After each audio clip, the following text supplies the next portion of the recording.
fried grape, eggplant. You know what? Grace, you give her this picture. Mm-hmm. Grace, tell us the story that picture inspired in you the other day. Sit down and tell that story. I can't call any names. Okay, you don't have to, but sit You don't down. have to call them names. You can Yeah, just yes. tell that story about Amen. Goodness. Thank God. How did I start? When you started, This don't you count. said when you first moved into the village, Yeah. you didn't have flush toilets. They flushed. That I can't was- tell that. Yeah, you'll have to tell it. Well, I didn't. I'm not going to be able to talk. Sorry. Well, when we moved to Newland, we had outdoor toilets. John. Well, either way, and they just went. The ceiling just in the partition between just went 2/3 up, way up, and we could see over if we'd mind to climb. And I was a tomboy, but I didn't climb. And you know who this is? And I was told this man was very religious, and someone was in the other side, and said they heard a clunk, and he said, "Thank you, Lord. One more time, Lord. Thank you."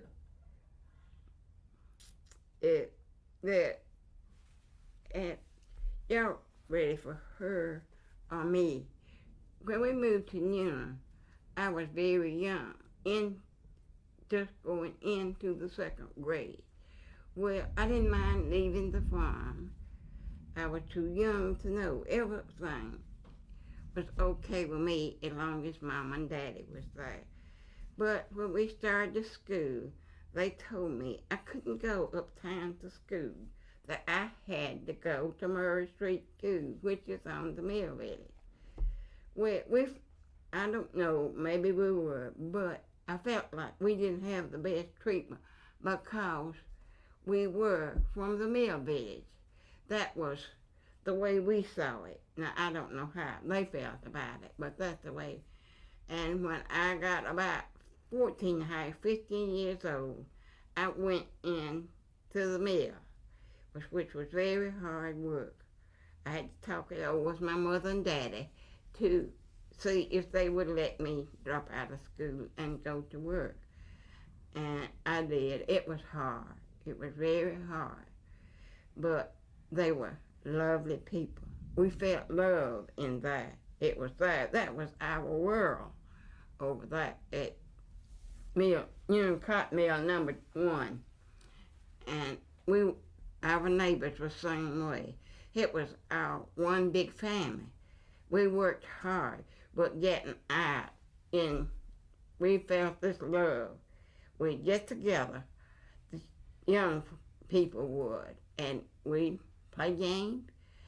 Of course, Mom and Daddy didn't let us play on the street light all the time. They went to bed, and they seen that we were in bed too. They wanted us all know where we were. And we could hear them still out under the street light, laughing and having a good time. But we didn't mind, and I've made lifetime friends there. I worked in the spinning room, which I run, and I guess they were pretty good to me. I had overseers that sometimes would give me a pat on the back for what I did do, and these girls know that because I run. And Tell us about how much you got paid. well, I went for $6.25 a week. And then I got raised to $9.90, wasn't it? And Yeah. then I How take, about 10 cents an hour? well, they can figure that out. And then if I would take on more than a regular job, by the time I married, I was making $10 and something. And we thought we had arrived, on that. And somebody else talk. I'm sweating. It's hot in here, really. Hey, Grace. Oh, Grace. Why are you so nervous? What's wrong? Nell? Well, when I went to work, I was 14, and I thought, well, this is just something great. I went to work, and I made $6.25 a week. We worked 12 hours a day for 5 days a week. We got up and went to work at 6 o'clock on Saturday and walked till 12 11. o'clock on. No, was it 12? I thought 12 o'clock Saturday, and that's where that extra quarter come in. That $6.25 come in. But I thought I was rich and was making $6.25. We didn't know any other life. Didn't know anything different. And then that summer I went back to school. Then the following year I got married and moved to East Newell. Then there I had to wait until I was 16, 4 months till I was 16, where I could go to work there in that mill. And I went to work there, and I'm sure it was $9 and something an hour. Then finally I got up. Hour? No, not an hour. A week. I made the mistake there. And then later we got up a little bit better on it. Like her said, she's $10 and something a week. We thought that was big money. And that's about all I know. Maybe Grace could read that piece of paper about the birds. No.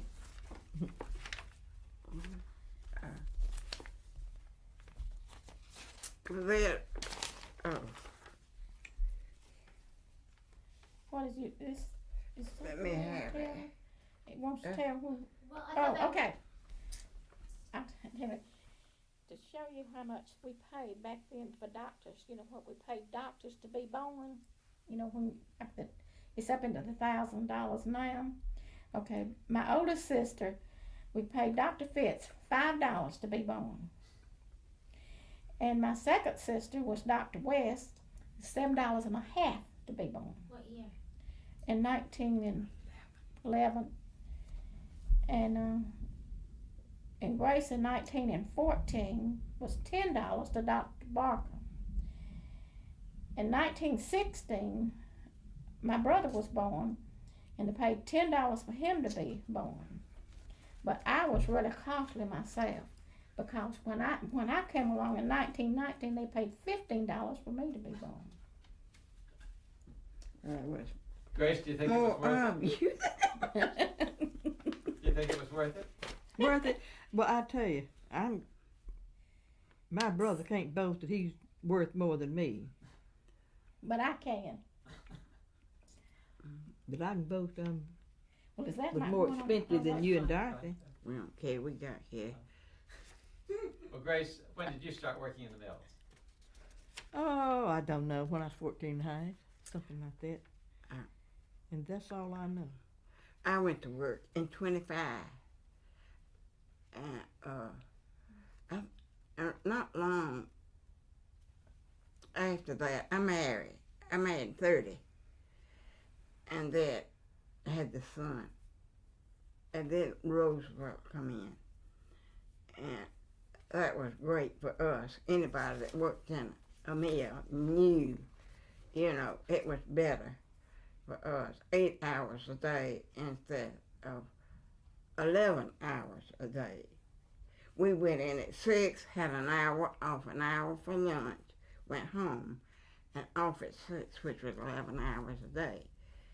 And our salary went up.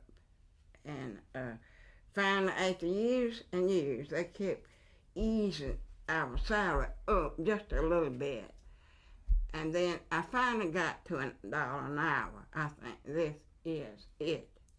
We don't have to want for anything if I can make that much in 1 hour, $1. And now, so your turn. It ain't Well, maybe I don't have a turn. She just walked out. No, Okay. well, I'm older than they are. Your memory is not as good. We were first on the farm in a 2-room house. And there was 5 of us, 6 of us then. I think Grace and Dorothy slept at the top of the bed. I slept at the foot. And but anyway, I worked in the field. Grace and Nell wasn't born on the farm, but Grace and William were too young. I don't think he can remember. But I go pick cotton all day. I get real tired, but I never was a quitter, and still not. And I begged Daddy, let's quit. He said, no, when you get your back full, well, we'll go. I was younger than Dorothy. What? Watermelon made him sick? Well, ain't girl, he was just learning to walk. Well, How learn to watermelon walk. make him sick? They brought it out of the field and it just made it. Well, probably it was sour. No, they had gone to the field and got it. It was just they just brought it out of the field and give. I'm talking about overripe. No, it wouldn't be overripe. I How wouldn't would think. you know? Well, Mama would have said so. So you had two above you and two below you? And I was right in the middle, caught right in the middle, you know. Now, what happened when you moved into the mill village? Why did you think you moved into the mill village? We Our didn't house have burned up. we didn't have a place to go. Daddy come over and went to work, and we stayed with my grandmother in Carrollton 2 weeks, and then Daddy sent the money for us to come, and we got on the train. Now that was like going to France, England, anywhere. I'd say we still in Georgia, and 4 or 5 miles, you know. But I don't know. This is how ignorant I was in the 2nd grade, and I was anxious to get here. And my brother, whenever he seen Daddy coming from work, we had to change his diaper right quick. And he did. And I don't know, we got a house at 22 bedroom. yes, and we lived there a long time, several years. We all got down with the flu at one time. Nobody was working, and so our doctor came and gave us all, I don't know why, a different pill. We had the same thing. This is country. And so you cannot tell. Grace cried so when she has to take anything. And I was at the foot of the bed sick. And I say, Grace, honey, if you won't cry, I can't stand it. Just under the cover, slip the extra pill to me. I'll take it. I did. Grace was up playing before I was able to get out of bed. And so it was close living, but I was happy. I hope the rest of them was. It didn't matter. You know, I didn't know we was that poor because we never had much anyway. The country, Daddy sharecropped with his own daddy, and but Mama and Daddy made it worthwhile. What's the size of the house that you had in the mill village, and how did you sleep? Well, we just slept. When we first moved, we slept on one side of the house. All the furniture was, so we didn't have any furniture. Well, we all slept in the same room. It had burned. Huh? It had burned. Our house was burned up. Yeah. But when you moved into the mill village, how many rooms did you have, and how many people were slept in the house? 7. And, but Let's Grace, start over and say, now, when we moved into the mill village, A we 4-room had, house. we had a 4-room house, and there were 7 of us and so forth. well, we all stayed on one side of the house. There was nothing in the other side of the house. Well, we moved next door, and then we gradually got a little more furniture. Where my oldest sister and me slept together, and my brother Nell slept in the room with Mom and Daddy. And I don't know where Grace was. Squished in there somewhere. Squashed. And but then I told you. well, you both be in the middle. And then Grace and me went sleeping together, and that was that way until I married. We got along fine in the bed. When Grace would have rash, and she scratched her fingernail. I bit my fingernail too. But she had longer fingernails. And she'd go out with her friend, and then she'd come in, she'd giggle, she'd thinking of something that went on while she was out across the street with her friend. And then that rash would come back, and she'd start that and giggle. Grace, are you mad at me? Well, it's reality, and it did. But we got along fine. We always did, you know. Tell us about working in the mills. Oh, I don't even have to think about it. If it wasn't for the people you love so much in that, it was hard. And the overseers was always nice to me. But it was hard work. You would run. You didn't sit down. And you was going, these ends would break. And you'd have to find this end on the bobbin. And then it was coming through on steel rollers. It had a leather roller on top. Well, you'd get it, and you'd have to get that end back up, coming with it through the roving, through this, and that made the yarn. Well, I'm glad. praise the Lord. Praise the Lord. And Go ahead.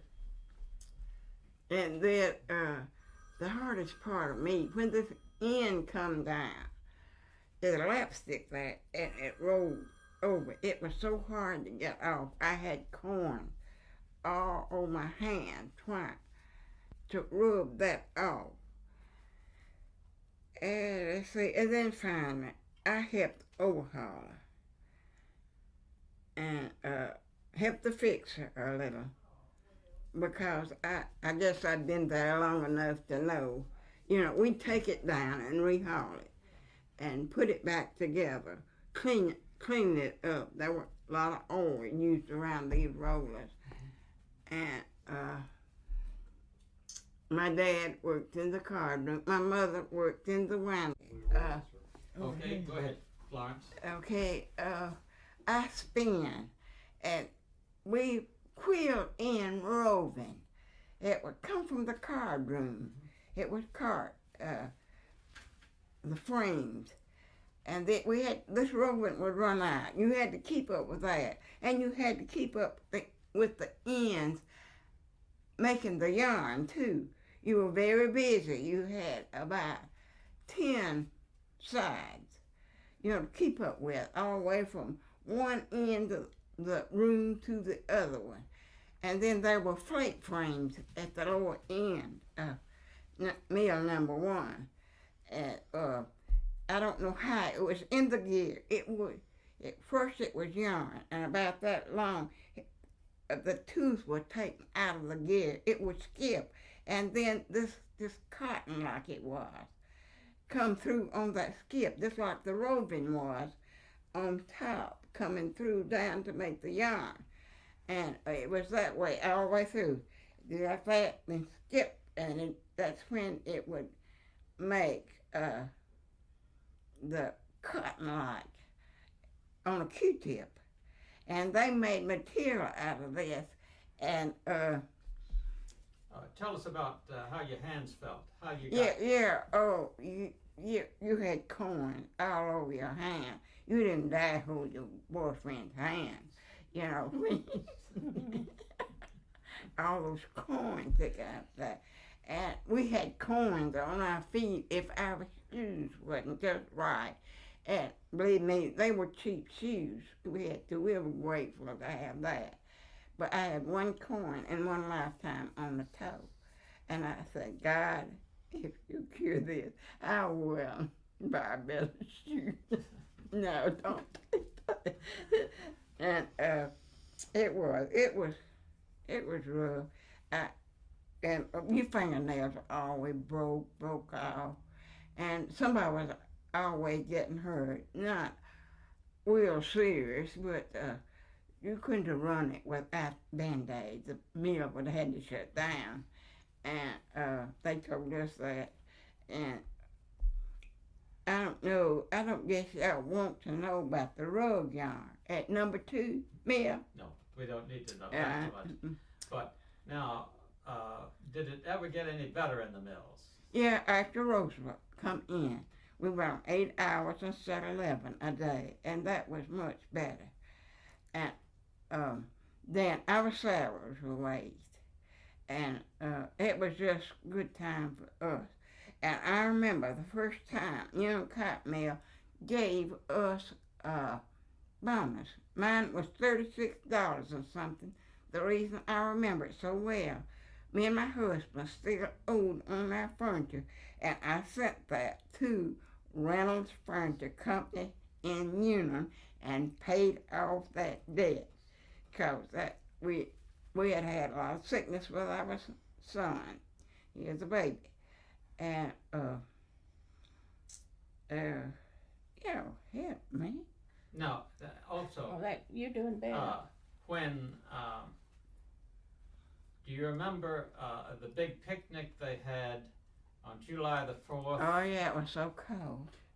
We had to wrap up. You've already heard that story? No, you tell about that. Yeah, it was July the 4th, and we had it right about Freeman Memorial Methodist Church at East Union, and we all went. My son was still real small. We carried him in our arms, and both meals come together, and that's the first thing I guess they ever, did for us in the way of entertainment, if I can remember. But then we did, I remember, during the centennial here in Union Cotton Mill, from the dye house, made different types of rainbow color cotton. And they made a huge rainbow out of it. And they had some of the prettiest girls in the mill right on the float. And we won first prize. Now, back to that July the 4th meeting, Yeah, do you remember a speech that Mr. Freeman made? I don't remember what he said. Now, but he made a pretty good, it was encouraging. I remember that. Now, according to, he made a report to the Washington administration saying that he had told you people that you knew that you were organizing in the mill and warning you that you shouldn't do it. You remember that? Did you go? Yeah, I was thinking about it. I don't believe recall he that. might have, but I don't remember, his speech too much. But I think he was right. It didn't do us any good. Could you talk about the effort to have a union here? I remember my daddy didn't go and didn't believe in a strike, and he didn't. That I know. Daddy did join. Yeah, he joined, but but he didn't never. believe in a strike. He didn't No. believe in a strike ever. He thought it might help us a little bit, to know that they had. Maybe it was, he thought maybe it's a bluff to the company, think that they might strike, but in his wildest dream did he ever think they'd do it. And I remember it well. But I don't know whether any of us was inside the mill. I wasn't. Was you? No. And I know they held up sticks or something and made the ones that was working, they closed down, let them come out here. They had to walk under that. And I don't imagine that was pleasing to anybody. Out-of-towners. Huh? They were out-of-towners. Those people were from out of town. The people that was doing that was from out of town. People was at work inside the mill when they pulled that strike. Yeah, wasn't it? No, it You was could go ahead. that was outside of for the union was That's but right. it wasn't anybody that worked inside of the mill that had those sticks up. but y'all had to walk under those. I wasn't work that day. Right, I hadn't gone I back wasn't to work working at that time. That my baby was born. I stayed at home with him. And Now, did you see any of the troops coming? I did. yeah, Tell we us about both. that. Yeah. The first thing I remembered, I looked and I saw uniforms, and I knew right off, it was servicemen. And they backed up in this truck, great big old signs, and they went out there and told them, and they got the ones that was out of town and put them in that truck, and they told them they were going. And then they got part of them that did work in the mill. They put them in there, but they drove to H.B. Kell's, and do you know where H.B. Kell's store is? At that time, it was a wholesale place. It was just across the railroad. And what they did there, the ones that was working in the mill there at that mill, they put them all out and told them to go home and not go back to that place. But the ones that they did not work at that mill, they took them on to Fort McPherson. I believe that's where they took them to. And Yeah, tell they us- did, Cap. Yeah, I was standing there. I'd gone out to my brother. I struck that up. Yeah. Well, I'd gone out to somebody I cared about very much. And so I was still waiting there. I'd done heard they had called Fort Mac to send help. I was Talmadge governor then. Governor, they had called Governor Talmadge, and he said he would send from Fort Mac down to Union Cotton Mill number 1 to pick them up. Where if anybody was there wanted to go in and go to work, they could. And they told them that after they got rid of one was picking at the gate. Anybody wanted to come in and go to work if you wanted to work. And a lot of them went in. I didn't because I had my hands full with my son. And but I guess my husband did. He did work there at that time. And what about your father? He was in Calverton. No. He was there at home. He was at Oh home at yeah, that that's time. when he He cried. just didn't so go in. He didn't go- asked neither them did not I. to do that. He asked them, do not strike. It's not right to do it, and not now anyhow. Don't do it. But they wanted to do it because he was just one person against it. And he cried, so my mother asked him to go to Calverton to her people and stay with them till it's over. Well, they left there and went to Calverton, and a few days after that, it was told, I guess it was over there. It looked strange, but they went to Calverton and did the organize or strike. I think they struck. I'm not sure. And they accused it. Well, Daddy wasn't in that fund. I said, Daddy didn't organize them. no, I said that. No, he wasn't in that. And then I said they that. said my brother went over there, but my brother was not. He No. didn't even go to Carrollton. Yes, he did. I I don't don't think he remember did. him going either. Unless Well, they know more than I do. I don't know it. So, what happened? and so Daddy come back, and then it was rumored that Daddy went over there and pulled that strike. Daddy didn't pull it here in Union. He didn't want to have anything to do with it. But a place like that, a lot of rumors get out that isn't so. Well, Mom and Daddy lived there in that house. I don't know how long, and they asked them to vacate. I think they gave them a date on it, or did they? I don't recall. But anyway, they moved. But Daddy was always broken-hearted about, thinking that he did it. But he was so against it at the time. He never joined another union. And Mama, Where did you move to? Where did they move to? to Raymond, Georgia, Mama run a rooming house for Central Georgia Railroad men. Start off again and said, Oh, we after. need to change tape, George. Okay, just a moment, because this is fine. Yes, sir. Beautiful.